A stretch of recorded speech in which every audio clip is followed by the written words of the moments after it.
Sophia assumed she never needed anyone. At 27, she ruled a tech firm older executives couldn't handle. She shifted entire markets with a single word, sleeping 6 hours a night, zero regrets. She never flinched. She refused to beg for help, and she absolutely rejected any form of charity. Not from her corporate board, not from startup investors, and definitely not from the quiet, the seemingly unremarkable guard her father just forced to live under her roof. The guy's name was Julian, plain clothes. He barely spoke a single word. He looked totally ordinary, but she severely underestimated the story he was hiding. You and I are about to see what happens when the very person you write off becomes the only one who can save your life. Nexus Technology Solutions exploded by 38% in just the last fiscal year. That huge figure carved into the glass lobby wall in frosted letters was Sophia's direct declaration of war against anyone who ever dared to doubt her. Her firm specialized in proprietary data security and infrastructure, the exact tech governments quietly bought and rival firms desperately stole. Sophia built this massive empire from a $70,000 inheritance, fueled by a deep anger she never fully explained. She lived in charcoal blazers. She carried a black leather portfolio absolutely everywhere. Her own staff never stopped to casually chat in the office hallways. They just stepped aside, staring at their shoes until she passed. She wasn't malicious. She was just a leader who painfully learned that human warmth usually invited deep betrayal. That harsh lesson arrived 6 years ago, wrapped up in a former business partner named Derek Holt. Back in their early 20s, they co-founded a smaller tech startup together. Derek brought the slick charm and connections. Sophia brought the raw code and pure precision. For 2 solid years, she trusted the man completely. She handed over every internal system, every weak spot, every single corner of her career. When he killed their partnership and handed her life's work to their biggest competitor, Sophia didn't shed a tear. She never confronted the traitor publicly. She just locked herself inside her dark apartment for an entire weekend, emerging that Monday morning with new startup paperwork and one permanent, unbreakable personal rule: never trust anybody with access to things that really matter. By age 27, that strict rule made her an incredibly wealthy CEO, yet utterly alone. And she found both outcomes perfectly acceptable. But her father, Alexander Harmon, found that completely unacceptable. Alexander was 61 years old, a silver-haired titan who spent 30 years building a massive real estate empire before semi-retiring to pour major capital straight into Sophia's tech firm. He wasn't some passive backer. He sat in on board meetings. He scrutinized their quarterly financials. And lately he was getting alarming intel through shadowy channels he absolutely did not share with Sophia. Dangerous players were paying extremely close attention to his only daughter. Her stubborn refusal to hire personal protection used to annoy him. Now it terrified him. He finally laid out his demands during a tense Tuesday dinner at his townhouse that October. To Sophia, this heavy-handed proposal sounded completely, utterly unreasonable. An independent private security contractor, rather than a corporate team. Not some generic security guard, but one easily underestimated man, assigned strictly as her shadow. This quiet stranger would live inside the secondary unit connected to her house, remaining within striking distance, completely overlooked at almost all hours of the day. Sophia slowly set down her fork. "Let's look at her first," she explained, using that icy CEO tone reserved for incompetent meetings, that her security was perfect. She cited verified building staff and 0 credible threats. Nothing justified this massive disruption to her highly structured executive life.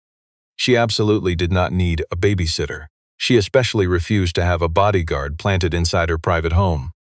Her father, Alexander, slid one printed page across the table.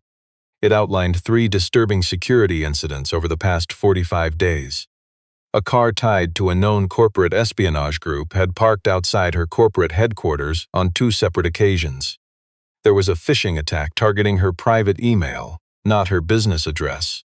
Her private account trap had caught the intrusion in time, yet it carried the distinct fingerprints of a highly sophisticated operation.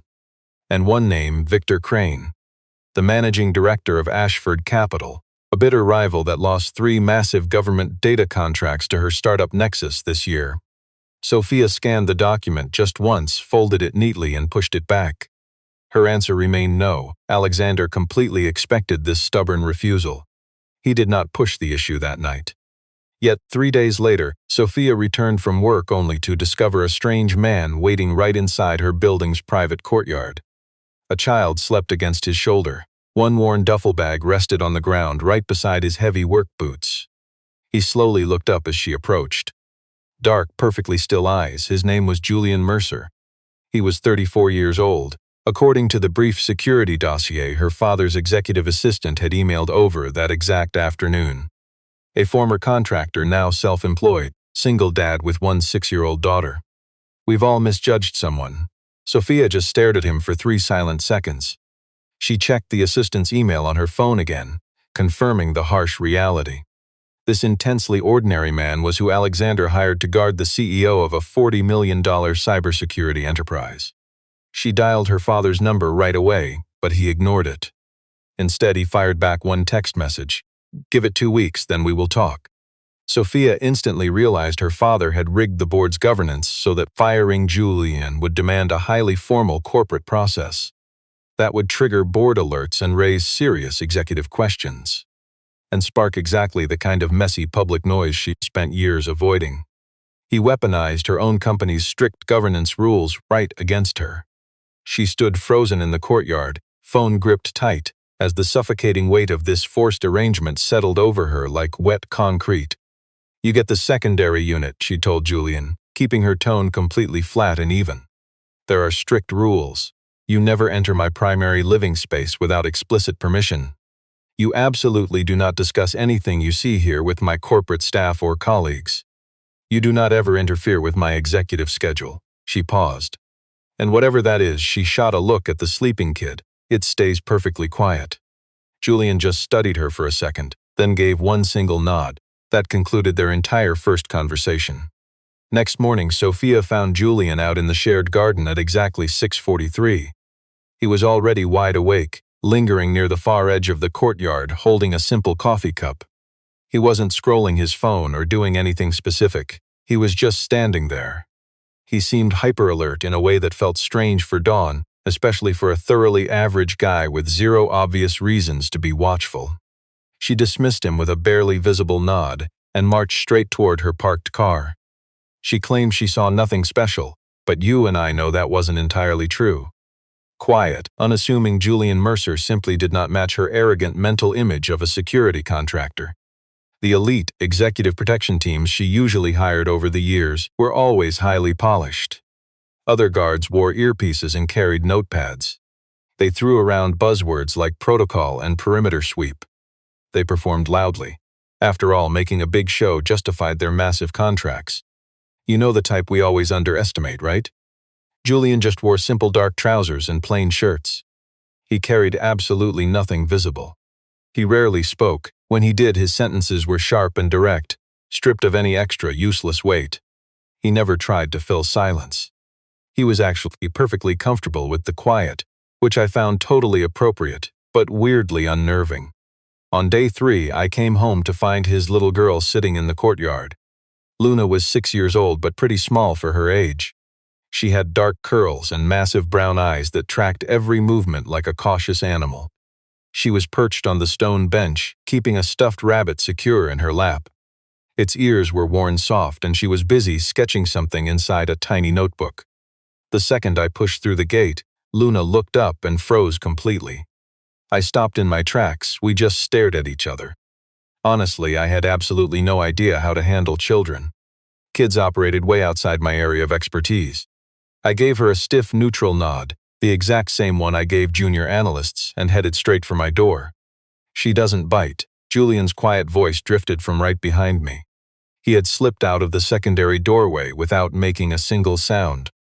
"She's just shy." "I didn't assume otherwise," I replied flatly, without even turning around.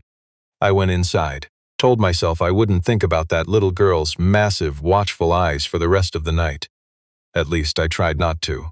Stick with me here because our friction was never really explosive. It was quiet but persistent, humming like a low-grade electrical current. I had rules. Julian followed them flawlessly, which honestly just made me more irritated. It gave me absolutely zero excuse to correct him. I expected pushback, maybe petty violations. That standard territorial behavior I was so used to managing with security teams.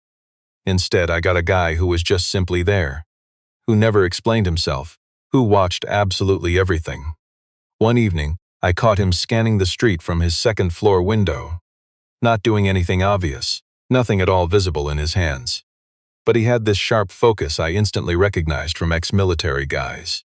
The kind of consultants I hired for corporate risk assessments. This wasn't a casual gaze. I made a mental note but kept my mouth shut. By day 5, I came home and noticed Julian had subtly shifted the potted plants along the courtyard entrance. At a quick glance, it just looked like a simple aesthetic tweak. Look closer, though, and the new setup wiped out 2 security blind spots I'd never even noticed. I stood frozen in the doorway for a long moment, processing that. I didn't ask him about it at all, giving him the satisfaction of knowing I saw his tactical genius. Not happening, but I definitely noticed. You and I both know how these things go. Our awkward new routine actually became incredibly functional. Julian never made a single sound before 6 in the morning. I never asked him to do that. He just quietly figured out my entire schedule through pure observation. And little Luna, for her part. She'd play quietly right beside her dad, but the second I walked into the room, she went totally silent. The little girl seemed to read adult moods so sharply, you could tell she'd spent way too much time tiptoeing around grown-ups. That thought lodged itself deep in my mind and just refused to leave. On the 8th day, I spotted Julian and Luna out in the courtyard after dinner. I didn't mean to spy. I was walking past a window and just happened to stop. Julian sat on the stone bench with Luna in his lap, reading her a little picture book. His voice was too quiet to hear through the glass, but his whole posture was totally different. That intense daytime guard I usually saw in him had not entirely vanished. Honestly, I suspect it never truly did. But something about him had clearly softened around the edges. He patiently handled Luna's constant interruptions. He pointed at the pictures. He made silly faces that made her giggle, smiling in a way that completely changed his entire look. I stood frozen at that window for about 8 seconds. Then I stepped away, heading straight back to my laptop. I had a massive quarterly board presentation to prep and 2 major contract negotiations to close. I didn't have time to worry about the private domestic life of some random security guard living under my roof. I opened my spreadsheet and buried myself in the numbers. My numbers were safe.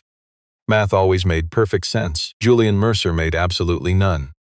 And you can probably guess, that was one problem I hadn't yet figured out how to file correctly. The very first time it actually happened, I almost ignored it. I was riding to a meeting at some midtown hotel, Julian driving, with Luna safely at school for the day. Out of nowhere, he ripped a sudden turn down a random side street without me saying a word. I glanced up from my paperwork. That is not our route, I told him. There is a vehicle that has followed us directly from the garage, he said. Blue sedan, out of state plates. It's been holding exactly 4 car lengths behind us for the past 11 blocks. I stared into the rearview mirror. I saw absolutely nothing useful. I wasn't trained to catch what he was seeing. Are you sure? Yes. He ripped 3 more quick turns in a pattern I recognized as a surveillance detection route.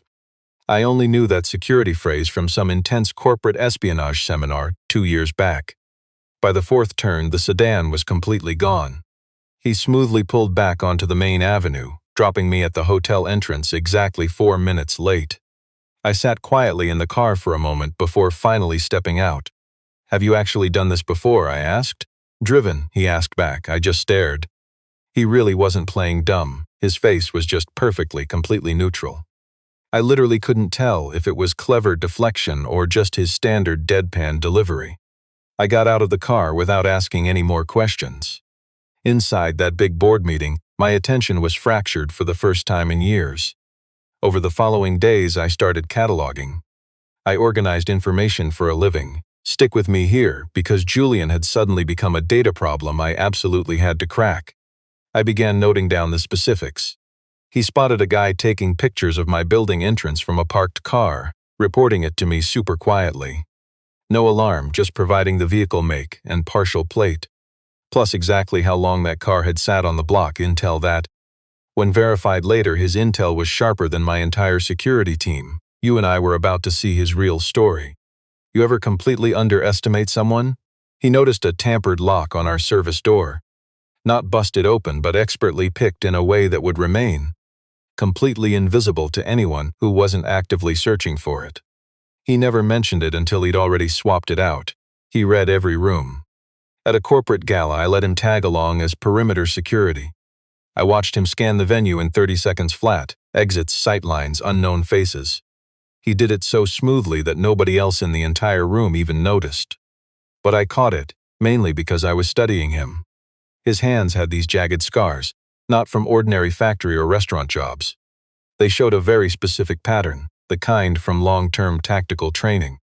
I had seen those exact marks before, on a former federal operative running penetration testing for my company. So I started digging. Where did you work before this? I asked him that one Wednesday night, cornering him in my kitchen with Luna. He was slicing up an apple with a sort of automatic, calm precision you only develop from doing the exact same movement for years. Private contracting, he murmured, a slight pause, service branch before that. He passed Luna a slice of fruit. Does that really matter for my job? I'm just asking, I replied. He shifted toward me, not defensive, just calculated. Army, he offered. Long time ago, I waited, but he stayed quiet. Luna took her snack and went right back to her coloring, totally oblivious. Later that night, I ran his name. Through the elite background check system my firm uses for executives, Julian Mercer. His digital footprint was incredibly sparse, almost intentionally blank. He had a valid social security number, a normal license, and brief stints at 2 security firms. One local firm, one operating in 3 countries, and then absolutely nothing. Every single job record stopped 5 years ago. Before that, the files were suspiciously thin and surprisingly vague. You and I know what that means. Not the file of a lazy guy, but a history that someone had meticulously and quietly scrubbed clean. I had seen this before just once, in the dossier of a defense contractor who ran covert black ops for a government agency whose mundane civilian identity was carefully fabricated just for operational purposes. I hardly slept. You wouldn't have either. The next afternoon I was working out in the living room. Suddenly, a strange noise echoed from the private courtyard outside. A heavy scrape, a weird shift of weight on the stone walkway. I couldn't explain it then, but my body sensed the threat before my brain caught up. I was already spinning around when Julian burst in, blocked the window with his body, and barked, "Inside." It took exactly 40 seconds. An unknown guy walked past our courtyard gate, hesitated for a beat, then kept going. Julian watched closely until the street was empty. Then he stepped back. "Someone doing recon," he muttered. "He's walked by once already." Different clothes. My heart was racing way faster than I'd ever admit.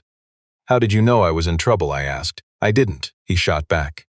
"I just knew someone was gathering intel. Not always the same thing, but I'd rather treat them exactly the same way." Silence hung in the air. "Who are you?" she asked. She kept her tone steady, but that question slipped past her corporate armor. It was rawer, far more direct than she ever allowed herself. Julian just studied her for a long, quiet moment. "Someone doing a job," he replied, turning back to the quiet courtyard. Sophia stood frozen right in the middle of her living room. She ran $40 million in infrastructure and a team of 217. Yet for the first time in years, she finally realized she was trapped in a situation she didn't grasp at all. Clearly, this unassuming guard wasn't who his corporate file claimed. He was guarding her with lethal precision, a skill set her father's wealth could never just buy from some average security agency. Now we have to ask why someone with those skills, why a highly trained operative lived in a tiny backyard guest house, reading picture books to a 6-year-old, simply calling himself a private contractor. She had no answers. Honestly, that terrified her more than the actual physical danger. The actual system breach happened on a Thursday. Her chief tech officer, a sharp executive named Dana Fowler, flagged the issue at 9:40 a.m. Internal logs showed a massive data query on classified government contract specs, files tied directly to Nexus's most critical, top-tier infrastructure client, all pulled using the credentials of a mid-level engineer named Patrick Ellison. But the massive data pull hit at exactly 2:14 in the morning, when access records proved Patrick wasn't anywhere near the office. Sophia sprinted to the conference. room, meeting Dana and her security chief within 12 minutes of the alert. She didn't raise her voice. She never showed an ounce of panic. She quickly zeroed in on the potential data leak, ordered a total credential lockdown on every affected server, and told Dana to quarantine the network before anyone outside could even process the ongoing corporate attack. She was undeniably brilliant during a crisis, but she couldn't completely manage the massive scale of this disaster. Let's think about this. If hackers had Patrick's logins and remote system access, they'd either smashed through the firewall or they had serious inside help. Patrick had worked at Nexus for 3 years, boasting completely spotless performance reviews. But Sophia suddenly remembered seeing him grab lunch with a guy from the lobby, a man she'd instantly dismissed as nobody important. She reviewed the lobby footage. The stranger's face felt vaguely, strangely familiar. You and I know that feeling, recognizing a face so ordinary you just filed them away as background noise. She forwarded the photo to Julian, his text pinged back within 4 minutes. The guy was Raymond Taft, an ex-agent from Ashford Capital's Elite Intelligence Division. He supposedly parted ways with that private intelligence firm around 8 months ago. Julian provided this deep-level intel without explaining how he actually sourced it. Sophia just stared at her screen. She didn't ask questions. Victor Crane was finally moving. She knew this rival attack was coming from documents her father had shared. Those weird vehicle sightings, the obvious phishing attempt. But she had treated it like a standard corporate intelligence threat, handling the corporate espionage with basic cybersecurity countermeasures and standard legal cease and desists.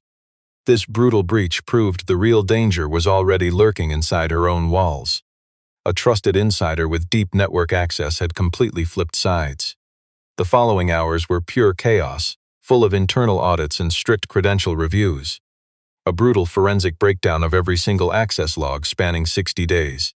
By 7 in the evening, the CEO finally uncovered 3 more malicious database queries, heavily cloaked to avoid her detection entirely. Each one executed through Patrick's admin privileges after business hours. She also discovered the employee was drowning in severe financial debt for the past 4 months. A massive red flag her HR software entirely missed, simply because nobody bothered to look. She didn't finally leave the office building until 10 that night. Her quiet security guard, Julian, stood in the courtyard, his daughter asleep inside. She noticed the lights were already cut in his small guest house upstairs.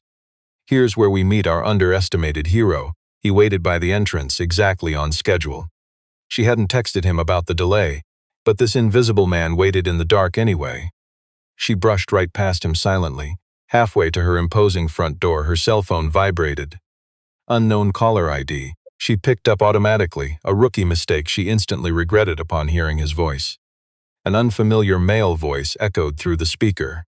He spoke with a chillingly smooth rhythm that felt exactly like a knife to the throat. He warned her that today's corporate sabotage wasn't a fluke, and it certainly wasn't over. She had exactly 48 hours to rethink a sit-down meeting. Next time, he promised, they wouldn't be so surgical.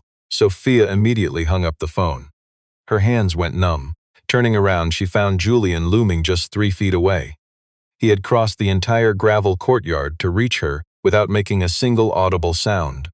And he was scanning her terrified expression with the exact intense focus he used on dangerous streets. "Street call," he asked softly. She stared back, completely stunned. "How did you know?" "Your posture shifted," the quiet guard replied. "What did they say?" She explained everything while he stood totally stone-faced. This is where we finally see his truth. The ensuing silence wasn't his usual meek quiet. It carried a sharp tactical edge, a cold calculation rather than his normal shy reserve. "They'll strike tonight," he muttered with absolute conviction. "Or damn near close." That phone call wasn't a negotiation, it was a countdown. "You can't possibly know that. I've seen this tactic before," he said. She desperately wanted to ask where, when, and how, but she stayed quiet. The terrifying, absolute certainty in the overlooked man's voice shut her down completely. "Go inside," he ordered. "Lock up tight." "I have to make a call. You need to hide, Sophia." That was the first time this struggling dad dropped the formal distance and commanded her. The shift completely paralyzed her. "Please go inside." She quickly obeyed. Huddled on her expensive couch, The powerful executive strained to hear the silence, desperately trying not to feel hunted. Her mental attempt barely worked at all. At 1:23 in the morning, wide awake, she finally caught it, a subtle, unnatural scrape echoing from the gravel outside. It wasn't loud, just violently out of place. Peeking through the window blinds, she spotted two masked figures. She barely processed the armed intruders before Julian materialized from a pitch-black shadow she assumed was entirely empty. The ensuing violent clash lasted less than 30 brutal seconds. She watched through the window pane, trapped in a cold, suspended state of total shock. You see it now, don't you? The lethal operator outside was not her harmless employee. Not the gentle dad reading picture books and quietly sipping morning coffee in her sunny garden. The ordinary dad she always underestimated moved with a chilling, ruthless precision that was far from amateur. He wasn't just defending. This was miles beyond what any standard corporate security guard was actually trained to execute. Both attackers were completely neutralized before she could even grasp that the fight had ended. Julian just stood back up, breathing perfectly fine. He calmly smoothed his sleeve, glanced up at her window, and gave one sharp nod. Sophia slowly backed away from the glass. For the first time in her powerhouse career, the CEO stood frozen, completely clueless about what to do next. She never slept that night. Hours dragged on until the pitch-black sky outside her window finally faded into the dull, flat gray of dawn. Sophia cycled through a maze of intense, totally unfamiliar emotions along the way. She finally landed on the only coping mechanism her brain knew during chaos, a full-blown investigation. Firing up her laptop, she pulled Julian's basic background report right back up. Reading it a second time, her entire perspective shifted. Details that once looked painfully thin now looked deliberately erased, carefully shaped. Those two private security firms on his resume were completely real, legitimate businesses. She already confirmed that much. But when she finally cross-checked their client lists against global operational maps, a hidden pattern appeared. Both agencies took on global contracts for clients who exclusively hired field agents carrying federal government security clearances way beyond your typical corporate badge. The exact dates he worked for both firms were totally clean and specific. Yet the timeline gap between his military discharge and that first private gig spanned 3 whole years. 3 years with zero paper trail, not just a few missing files, absolutely nothing. Let's dig deeper together. She cross-referenced the agency founders against known heavy defense industry networks. The second agency's founder possessed a highly documented history running a joint task force tied deep into federal intelligence operations. You wouldn't find this online. It was buried in some obscure conference notes from 8 years ago, heavily blacked out in the public release. Good thing Sophia held a top-tier Nexus clearance to view the uncensored file. She scoured the unredacted pages, right at 3:40 in the morning, while her forgotten coffee turned ice cold.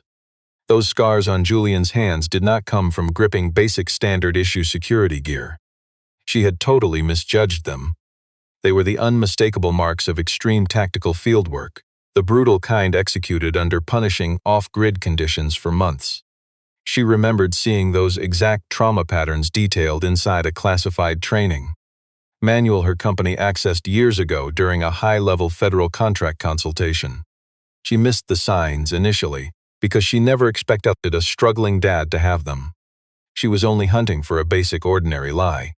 This dark truth was far heavier than any lie.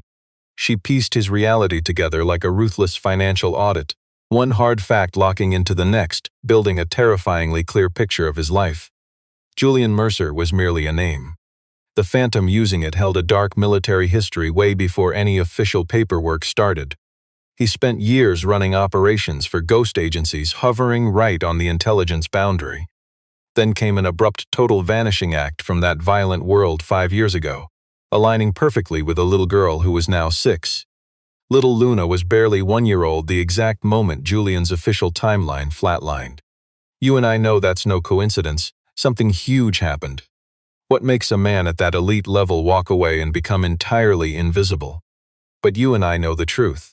On paper, just an ordinary guard reading picture books outside. At 6:15, she heard him stirring outside. She finally stepped into the yard. One glance at her face, and he instantly knew she hadn't slept a wink. She studied his calm expression and realized he fully knew she'd been digging into his past. They stood freezing in the quiet morning air. "I know your record is managed," she said. "I know what a managed background looks like, and yours is definitely one. I know those two corporate firms you worked for are actually intelligence fronts.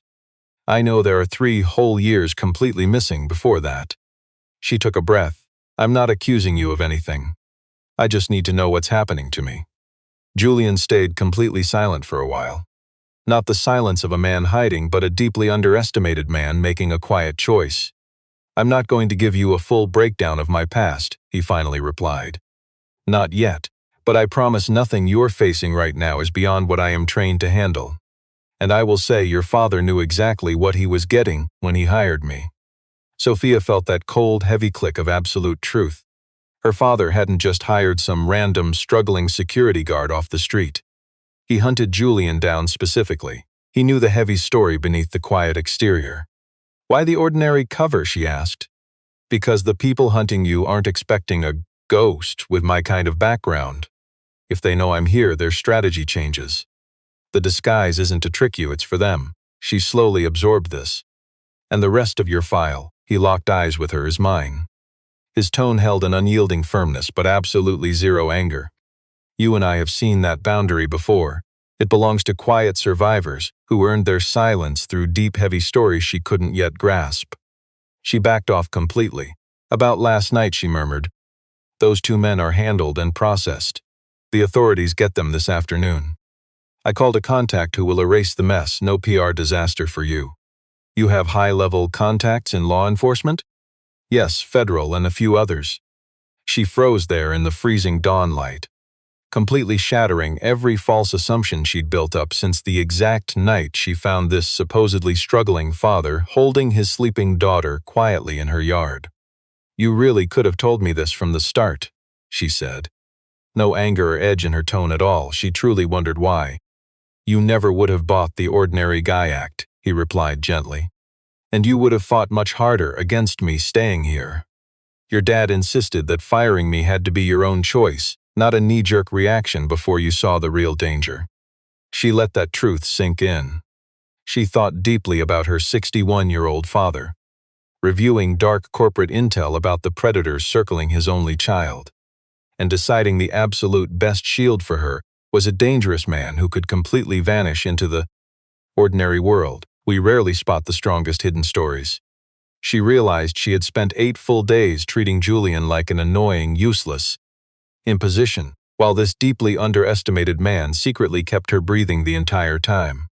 "Your little girl," she murmured. "Luna's totally in the dark." A sudden, fiercely controlled shadow crossed his eyes. "No," he replied. "She just knows her dad protects people. That's enough for her." Silence hung there. "I need every single detail you've noticed," the CEO demanded. "Everything regarding the crane operation. We're a team on this." No more blind spots. The quiet security guard studied her intently. "All right," he agreed. Honestly, that was their deepest exchange yet. "Let's watch this unfold." Victor Crane finally struck Saturday evening. Since that raw morning chat, the executive had completely shifted gears into a sharper operational mindset. Not slower, not softer, just ruthlessly precise. Together, they totally dismantled Crane's shadow network. Julian fed her unnamed intelligence. The quiet man's sources were flawless, and she couldn't doubt them, while Sophia exposed corporate blueprints and financial trails, revealing exactly what their enemy was trying to steal. It was incredibly efficient. A seamless partnership, totally stripped of the friction from their first week. She asked sharp questions. He delivered exact answers, zero wasted time between them. During those same 48 hours, she'd also shared 3 profound moments with little Luna. The first happened by accident. Grabbing water around 9 at night, the CEO stumbled upon the little girl. Luna was just sitting at the table, clutching her stuffed bunny, totally sleepless. They hung out in that quiet kitchen for 12 straight minutes, completely tension-free, which totally caught the powerful executive off guard. The second chat was entirely the kid's bold idea. Luna quietly showed up at the doorway, bravely offering a hand-drawn picture right to her powerful host. Her tiny face looked like a diplomat making a major peace offering. Sophia gently took the artwork, genuinely telling her it looked amazing.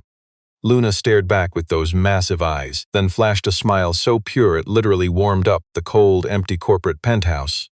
Their third talk was super quick but incredibly heavy. When Luna innocently asked what her job was, Sophia plainly explained that she was a chief executive. Pondering that, Luna asked, "Like a boss?" The CEO smiled slightly. "Yes, like a boss." Seeming completely satisfied, the little girl just nodded and returned to her drawing.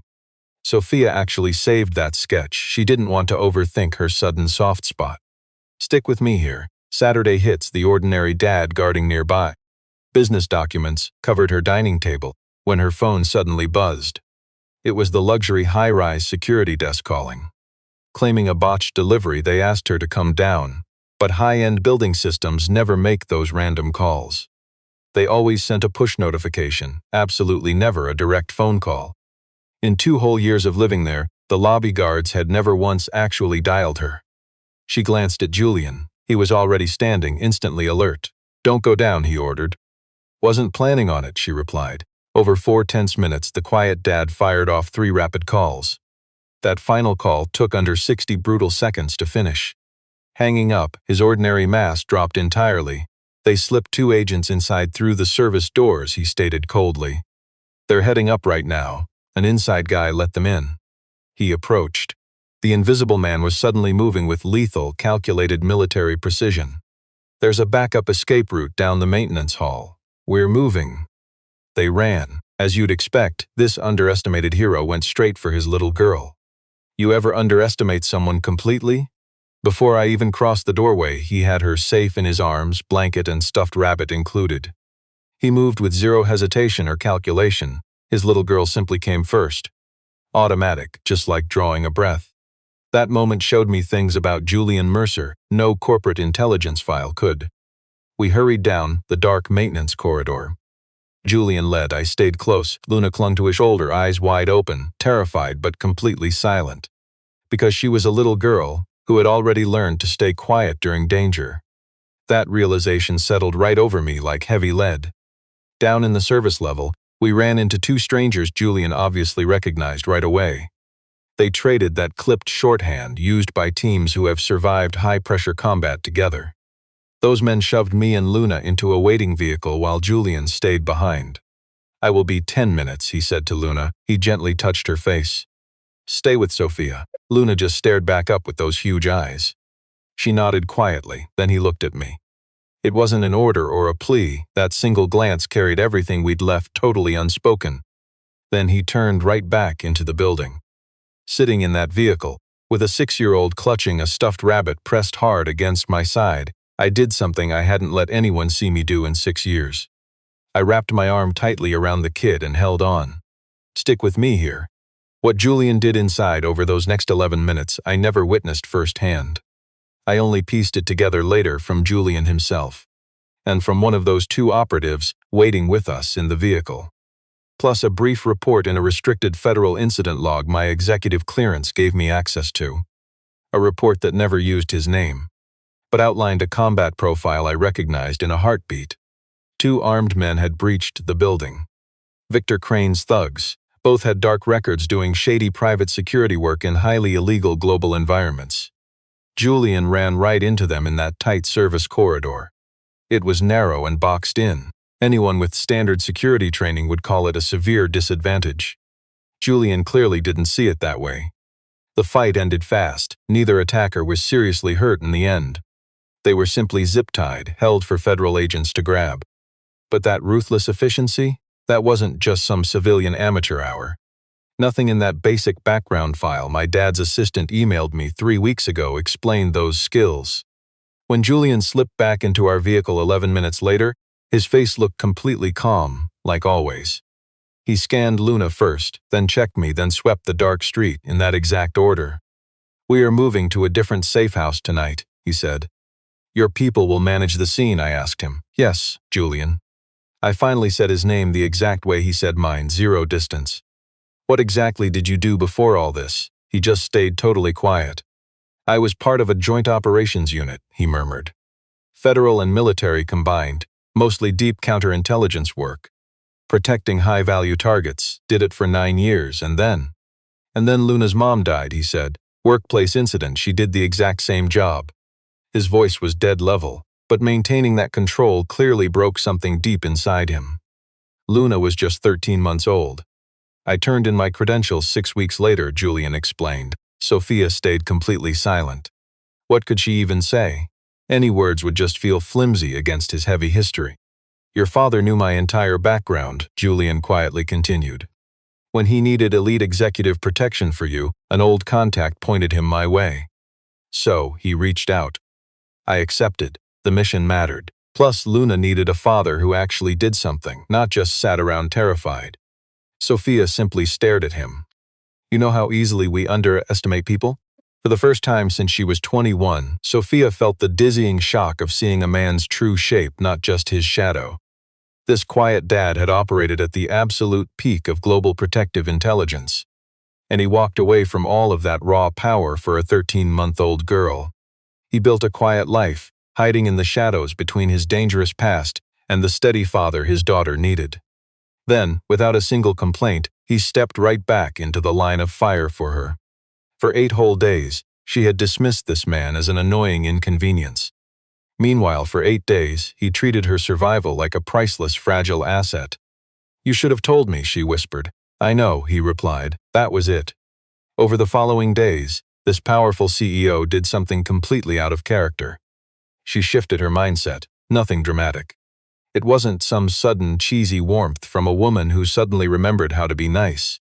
That just wasn't her style, but the internal shift was undeniably real and she felt it. It felt like the slow correction of a compass needle that had been pointing wrong for years. She built her whole corporate empire believing that absolute, ruthless control meant total safety. Julian's very existence. Specifically how he surrendered the exact power she craved, all just to raise his little girl. It completely shattered her core business philosophy. She didn't fully grasp his worldview yet, but she finally stopped brushing him off. She actually started opening up, no deep confessions or tearful, dramatic secrets. She wasn't wired for that kind of emotional theater and refused to fake it. Instead, she explained how the Crane takeover situation had unfolded over the last year. She mentioned Derek Holt, kept it brief and emotionless, just offering context, but then she realized something. Surprisingly, exposing her business secrets to this unassuming, single dad didn't feel dangerous at all. She admitted her successful startup was never just a regular business to her. It was the resurrected version of an empire that was stolen from her. With every year of revenue growth, that original brutal theft stung a little bit less. Julian just listened. He never pushed uninvited advice or tried to fix her problems. He never did that fake mirroring thing she found completely unbearable in corporate executives. You know that forced empathy? It's really just a selfish mirror aimed backward. He simply listened and only occasionally spoke. When he did, his words were true, specific, and carefully weighed before leaving his mouth. She found herself craving those quiet moments more than she ever expected. She also spent time with Luna. It happened slowly, in that natural way people bond when locked under the same roof. Luna had done her own kid math using some secret logic Sophia never quite decoded. Her final verdict, Sophia was safe. The little girl started popping up on the edges of Sophia's makeshift office spaces. Never begging for attention, just sitting quietly, sketching in her little notebook. Or organizing little items on the floor in patterns holding some deep, private meaning. Surprisingly, the CEO found this quiet kid's presence wasn't disruptive at all. Little Luna's stillness wasn't the silence of someone fading away.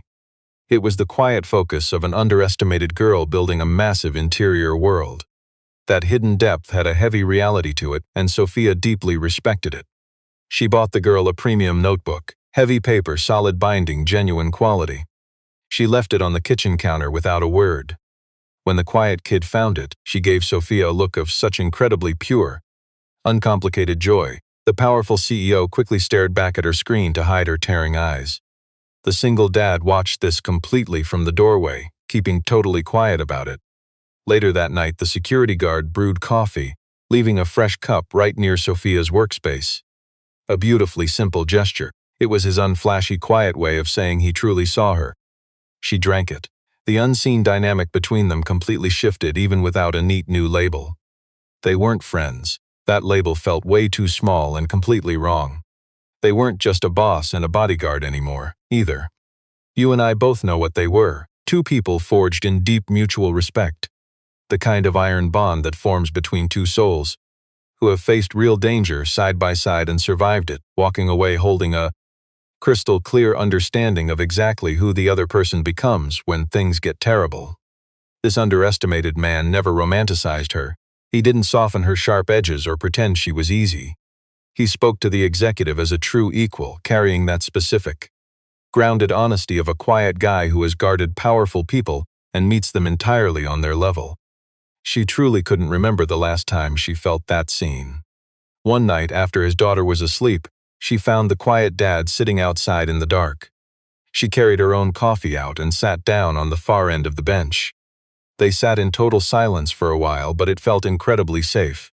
The city buzzed with its deep, low nighttime hum around them. Golden lights glowed softly in the high windows of the surrounding apartment blocks. "You gave up a lot," she finally murmured. "I got something back," he replied. "Luna." "Yes." He took a breath. "The chance to do the heavy work without forgetting who I'm doing it for." She really let that sink in. She thought about her own tech empire, built on betrayal, fueled by isolation, assuming that human connection was a weakness.